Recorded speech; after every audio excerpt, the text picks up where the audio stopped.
Movie की शुरुआत में हम पति पत्नी को पैराग्लाइडिंग करते हुए देखते हैं, जिनका नाम था सोम्या और ध्रुव। अचानक से सोम्या की सीट बेल्ट खुल जाती है और तभी ये दोनों हेल्प के लिए जोर जोर से चिल्लाने लगते हैं। मौके पे पुलिस भी मौजूद थी और बहुत मुश्किल से इन्हें रेस्क्यू कर लिया जाता है और फिर हमें उधर ही पुलिस ऑफिसर विद्या को दिखाया जाता है और वो ध्रुव को अरेस्ट कर लेती है। ऑफिसर सोम्या से उसका स्टेटमेंट रिकॉर्ड करवाती है और सोम्या बताती है कि ध्रुव ने मुझे मारने की कोशिश की है और ध्रुव इस बात पे चिल्लाने लग जाता है कि ये झूठ बोल रही है, मैंने ऐसा कुछ भी नहीं किया। और फिर यहाँ से हमें मूवी का 3 माह पहले का फ्लैशबैक दिखाया जाता है, जहाँ पे हम देवपुरा थाने में विद्या को देख पाते हैं। पुलिस ऑफिसर विद्या अभी तक सिंगल है और वो पंजाब से बिलोंग करती है। विद्या के पिताजी एक जज थे। पुलिस ऑफिसर होने के साथ साथ विद्या एक लॉयर भी है, यानी कि उसने वकालत भी कर रखी है। इसी के साथ थाने में देवपुरा के किसी घर से कॉल आती है और अक्सर यहाँ डोमेस्टिक वायलेंस की कॉल्स आती रहती थी। लेकिन जब उनके घर जाया जाता और पूछा जाता क्या तुम्हारे पति ने तुम्हें मारा है, तो वो साफ इनकार कर देती कि नहीं, ऐसा तो कुछ भी नहीं है। लेकिन इस बार विद्या उनके घर जाती है। वहाँ पे हम सोम्या और उसकी माँ को देखते हैं। विद्या उनसे कहती है कि हमें आपके घर से कंप्लेन आई है, क्या आपके घर से मारपीट की आवाजें आती हैं? जिसपे सोम्या कहती है मैं बिल्कुल ठीक हूँ, ऐसा कुछ भी नहीं है। सोम्या के माथे पे चोट लगी हुई थी, इसीलिए विद्या पूछती है कि ये चोट कैसे लगी। सोम्या कहती है कि किचन में कैबिनेट खोलते हुए लग गई थी। इतना कह के वो दरवाजा बंद कर देती है। विद्या को यकीन होता है कि कुछ गलत है, इसीलिए वो चोरी छुपे सोम्या के परिवार पे नजर रखती है। और इसी तरह विद्या को ये मालूम होता है कि सोम्या एक डांस टीचर है और इसका पति ध्रुव अपने बिजनेस के साथ साथ आवारागर्दी भी करता है। विद्या सोम्या की दुकान पे भी जाती है और उस दुकान को सोम्या के चचा चलाते हैं और अब उस दुकान में विद्या ऐसा कुछ देखती है कि उसको अपनी आंखों पे यकीन नहीं आता। मूवी में ट्विस्ट तब आता है जब ऑफिसर सोम्या की बहन शैली को देखती है, जो इसकी जुड़वा बहन थी और हूबहू सोम्या के जैसे ही दिखती थी। इसीलिए विद्या को कुछ समझ नहीं आ पाती। विद्या जल्दी से दुकान से बाहर आ जाती है तो वहाँ पे उसे सोम्या की अम्मा मिलती है और वो विद्या से कहती है कि आप सोम्या को बचा लीजिए, इसका पति इसे बहुत मारता है और वो खुद कभी कबूल नहीं करेगी कि उसका पति उसे मारता है। वो कभी नहीं बताएगी क्योंकि वो अपनी बहन से हार नहीं सकती है। सोम्या की अम्मा बताती है कि मैं इनकी जिंदगी में तब आई जब वो 5 साल की थी। 8 साल की उम्र में इन दोनों ने अपनी माँ को खो दिया। सोम्या को सांस की प्रॉब्लम थी और फिर इन दोनों बहनों में छोटी छोटी बात पे झगड़ा होने लगा। सोम्या के पास उसकी माँ की घड़ी थी, शैली को वो घड़ी चाहिए थी। दोनों बहनों में घड़ी को लेके झगड़ा होने लग जाता है।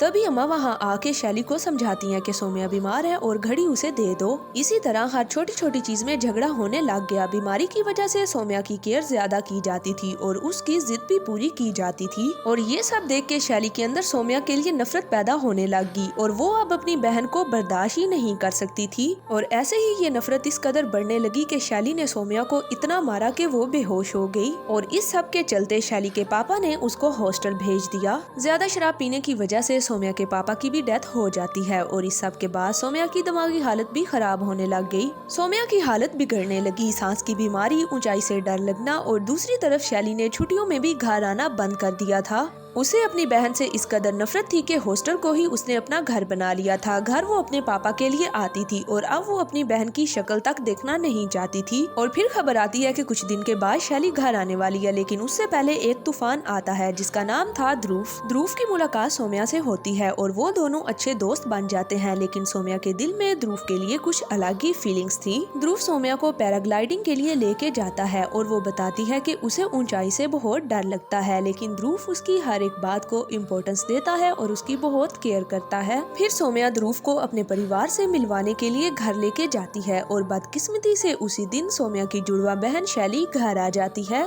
शैली को देख के अम्मा और सोम्या के चेहरे का रंग उड़ जाता है और शैली इस बार सोम्या का सब कुछ छीनने के लिए वापस आई थी और आते ही वो ध्रुव को ऐसे देख रही थी जैसे वो ही ध्रुव को पसंद करती हो। और अब वो बार बार सोम्या से ध्रुव के बारे में ही बातें कर रही थी और सोम्या को उसकी इन बातों से काफी गुस्सा आता है और शैली आखिरकार ध्रुव से दोस्ती कर ही लेती है। ध्रुव भी शैली में इंटरेस्ट दिखाने लग जाता है और सारा वक्त उसी के साथ रहता है। अब सोम्या ये सब कुछ देखकर सिर्फ और सिर्फ चुप थी और अंदर ही अंदर टूट रही थी और शैली ये सब कुछ जानबूझ के कर रही थी क्योंकि उसे अपनी बहन को दुखी देख के खुशी मिलती थी। एक दिन ध्रुव के घर मिनिस्टर आता है बिजनेस की डील के लिए और उस वक्त शैली ध्रुव के घर पे पार्टी कर रही थी और पार्टी के शोर की वजह से मिनिस्टर डील कैंसिल करके वहाँ से चला जाता है और ध्रुव के पिता को सब कुछ बता देता है। ध्रुव के पिता गुस्से में उसको कॉल करता है और कहता है कि हमारी 500 करोड़ की डील थी जिसके लिए वो मिनिस्टर घर आया था, लेकिन तुझे तो सिर्फ लड़कियों के साथ पार्टीज करनी है और अगर तूने बिजनेस करना है तो ये लड़कियों के चक्कर तुझे छोड़ने होंगे और किसी सिंपल घरेलू लड़की से शादी करनी होगी, नहीं तो तुझे एक फूटी कौड़ी भी नहीं मिलेगी।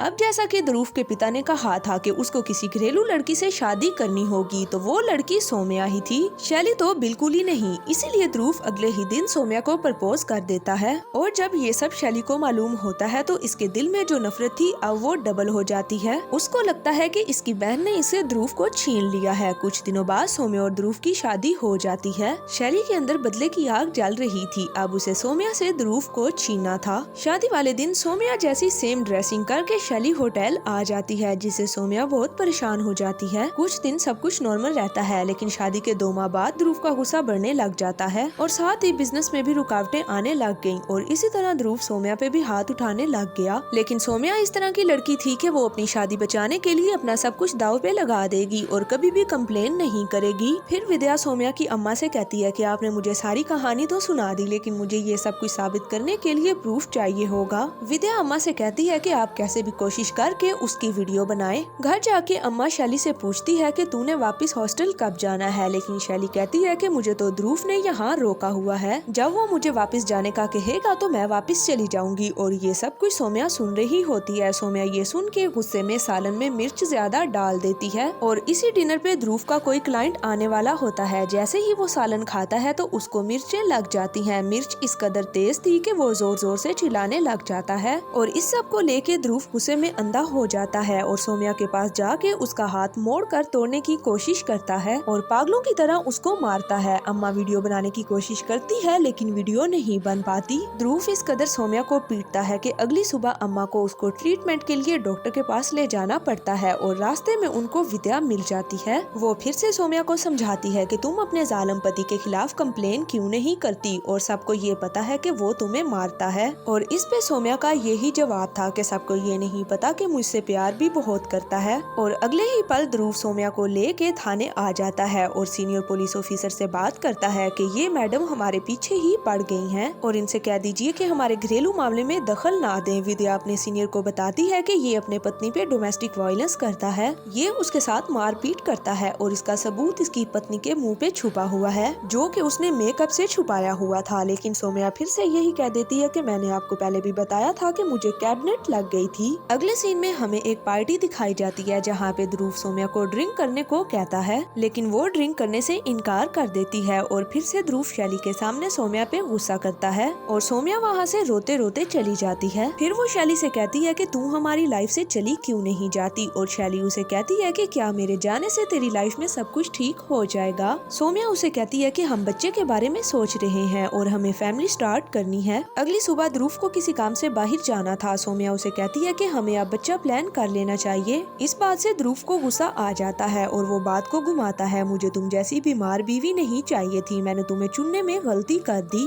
अच्छा होता मैं तुम्हारी बहन शैली से ही शादी कर लेता। और इसी बात को लेके दोनों में झगड़ा हो जाता है। ध्रुव पागलों की तरह उसे मारने पीटने लग जाता है और बुरी तरह मार पीट के उसे सीढ़ियों से नीचे फेंक देता है और फिर से सौम्या वो ही करती है और नॉर्मल होने का नाटक करती है। और अगली सुबह जख्मी हालत में विद्या फिर से सौम्या को देख लेती है। विद्या अपने जूनियर से कहती है कि हमें कुछ तो करना होगा वरना ये लड़की अपने पति के हाथों मारी जाएगी। जूनियर बताता है कि ध्रुव के बारे में और भी बहुत से कांड सुने गए हैं, इसीलिए विद्या फौरन से हरियाणा के लिए निकल जाती है और वहाँ उसे जाके पता चलता है कि ध्रुव के खिलाफ यहाँ बहुत सारी कंप्लेन दर्ज हैं। दूसरी तरफ ध्रुव घर आता है तो सौम्या की अम्मा ध्रुव से कहती है सौम्या मर जाती, अगर तुमने अब उस पे हाथ उठाया तो मैं तुम्हारे खिलाफ कंप्लेन कर दूंगी। ध्रुव अम्मा से कहता है कि आप ऐसा कुछ नहीं कर सकती, अगर आपने ऐसा कुछ किया तो मुझे 1 मिनट लगेगा सौम्या को पागल साबित करने में, क्योंकि वो डिप्रेशन की बहुत सी दवाइयाँ खाती है तो मैं आसानी से कह दूंगा कि मैं बहुत मुश्किल से उसको कंट्रोल करता हूँ और वैसे भी एक पागल इंसान कभी भी अपनी जान ले सकता है। सौम्या ये सब कुछ सुन के बहुत ज्यादा डर चुकी थी।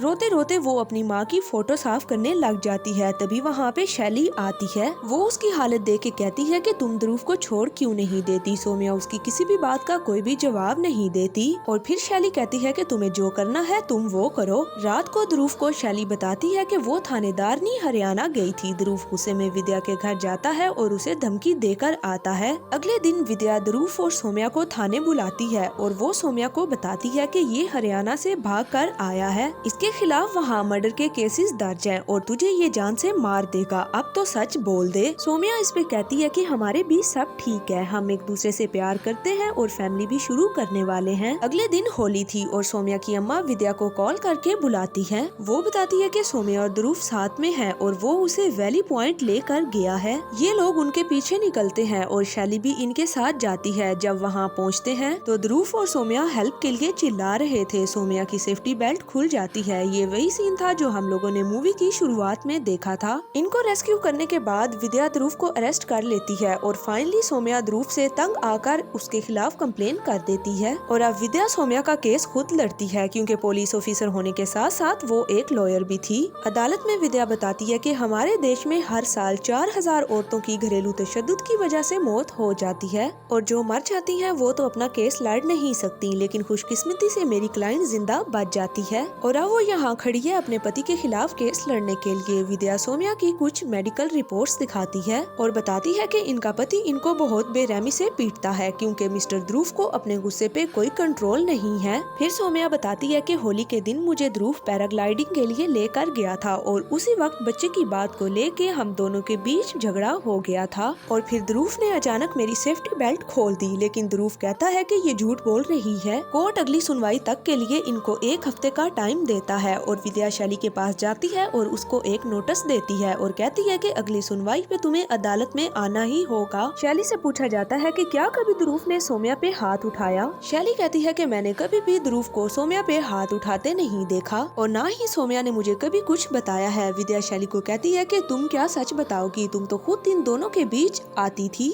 और इस पे शैली कहती है कि ये सब इनकी शादी से पहले था, अब ऐसा कुछ नहीं है। फिर ध्रुव बताता है कि होली वाले दिन सौम्या मेरे साथ थी और इसने खुद ही पैराग्लाइडिंग वाली बेल्ट खोल दी थी। अटेम्प्ट टू मर्डर का केस तो मुझे इस पे करना चाहिए था। इस पे विद्या कहती है कि आपने खुद ही अदालत में बताया था कि सौम्या को ऊंचाई से डर लगता है, तो वो कैसे खुद ही अपनी बेल्ट खोल लेगी। और इस पॉइंट पे ध्रुव की बाजी उल्टी पड़ जाती है। फिर विद्या अपने अगले गवाह को बुलाती है जिसने उस दिन वैली पॉइंट की वीडियो रिकॉर्ड की थी। वो बताती है कि सौम्या जी बहुत डरी हुई थी और ध्रुव उनको धक्का दे रहा था। फिर सभी सबूतों को मद्देनजर रखते हुए अदालत ध्रुव को 13 साल की सजा सुना देती है। सौम्या जी को इंसाफ तो मिल जाता है, लेकिन ऑफिसर विद्या को अभी भी दाल में कुछ काला लग रहा था। वो कोर्ट में ही शैली को सौम्या की तरफ इशारा करते हुए देखती है। विद्या को ये बात हजम नहीं हो पाती। शैली जो कि अपनी बहन की दुश्मन थी और अब इतनी आसानी से सारे सबूतों और गवाहों को कोर्ट में पेश कर दिया गया है। विद्या को लग रहा था कि मेरे कंधे पे रख के ये केस जीता गया है और अब वो फिर से ये केस रीओपन करने जा रही थी। फिर विद्या शैली से मिलती है और फिर उससे पूछती है क्या सच में ध्रुव सौम्या को मारता था। शैली उसे कहती है शाहिद वो मारता था और वो ये भी कहती है कि सौम्या अपने आप को तो मार सकती है लेकिन ध्रुव को कभी नहीं।